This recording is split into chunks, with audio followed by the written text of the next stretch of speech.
Morecroft, and we are ready to rumble with a dynamic Thursday night of letters and numbers gameplay. So grab yourself a pen and paper as we greet the team. Firstly, the mathematician with the mostest, Lily Serna. Hi, Richard.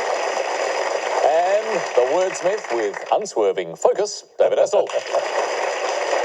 Thanks, Richard.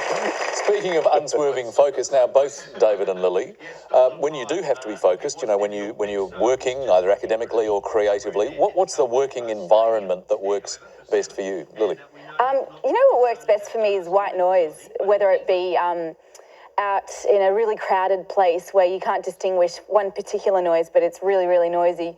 Or sometimes I have rain recordings or water recordings on my iPod, and I just listen to that. So right, that works so white noise. Yeah. Okay, very productive environment, David? Yeah, look, if I'm doing something mechanical or menial, I quite like music. But if I'm doing something creative, I like perfect silence. But my 16-year-old son, Finn, just loves playing music when he's working. Well, he says he's working. I don't know if that's generational. Well, I don't know, because I remember back many years ago, you know, if I was trying to really focus on something or be creative, I enjoyed some really vigorous music in the background. But now, like you, if I have to try and think hard or be creative, silence works well. Well, it'll be interesting to see what happens to Finn when he's middle-aged. Middle-aged? What's that? Now to the people vying for top spot tonight, and first up, retiree and competitive swimmer, Trevor Armstrong. Hello, Trevor. Hi, Richard. Now, you are absolutely fascinated with swimming. You've swum all your life, you've played water polo. Now tell me about the sort of long-distance swimming you do. In recent years, I've done a lot of open water swimming, most recently over in Turkey, doing some swimming along the coastline there. So what's the fascination of swimming for you?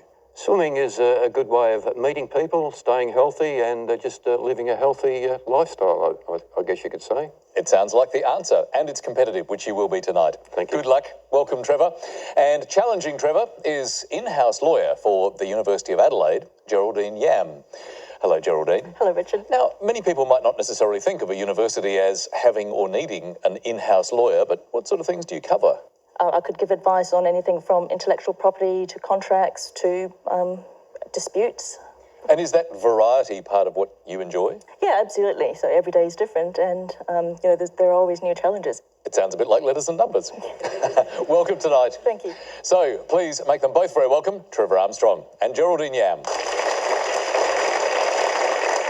Time to play alphabetical attention with the letters game, first of all. And Trevor, would you choose, please? Can I start off with a consonant, please? Sure. Let's start with T. Another consonant.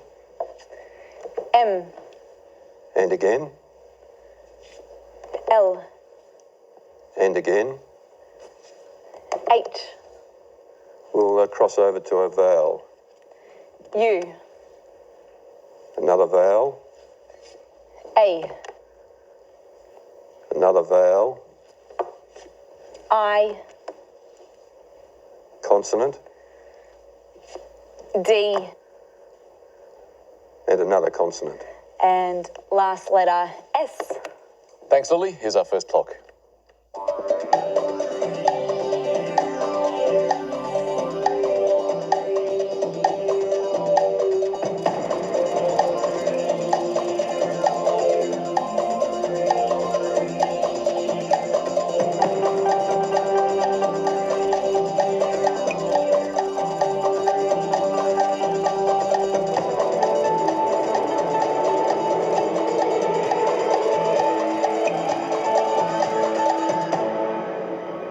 Well, first letters for the night, Trevor. How many? Richard, I got a 5. A 5 for you, Geraldine. A 5 as well. Let's begin with yours, please. Holtz. And yours, Trevor.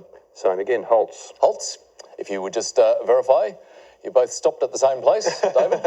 Yes, stopped on 5. Look, it was a difficult mix. Was just hoping for an E somewhere in there. Didn't come.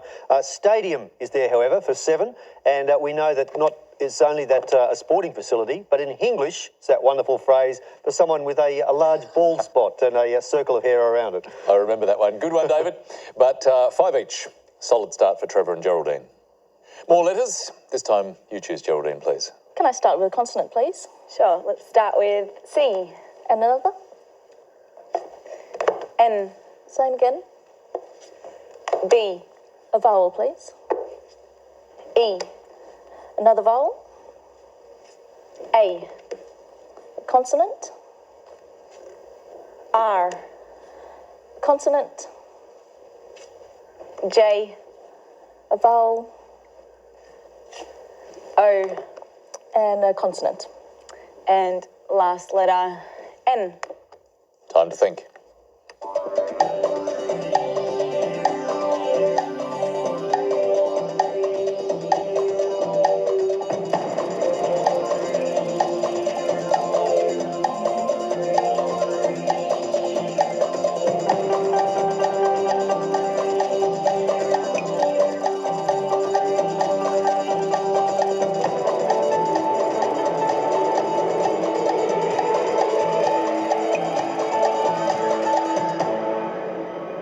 How did you go, Geraldine? A 6. 6 for you, Trevor? And I was a 6 as well. Let's begin there, please. Banner. Banner, Geraldine? Same. Once again, if you could just verify, flying the same flag here. Look, the secret to playing this game is, yes, there are some 6s there. There's Banner, there's Connor, but can you find a 7? It is just that, can you go one more letter? And in desperation, I tried Baconer. And in fact, it is listed here as a pig that carries ample meat on it. So Baconer actually is the 7 that got me out of a tight fix. Wow, it's a very nice find, but it would have been a pretty risky play, wouldn't it? Yeah, it would have been. Yeah. Good find, though, David. Good 6s for Trevor and Geraldine, though. Now to the first maths component of the night. Our contestants are going to get 10 points if they reach the randomly generated target number, 7 points if they get within 5 of it, and 5 points if they get between 6 and 10 away. Trevor, your combination? Lily, I'm going to have the reverse of the family mix, please. 4 large and 2 small. That's a heavyweight. That is a heavyweight, and it's nice to have a bit of variation, I think. We haven't had this in a while. We've had a lot of family mix in the past week, haven't we? And our numbers, 9 and 5, and the 4 large, 25, 75, 150. The target to reach is 895. Here we go.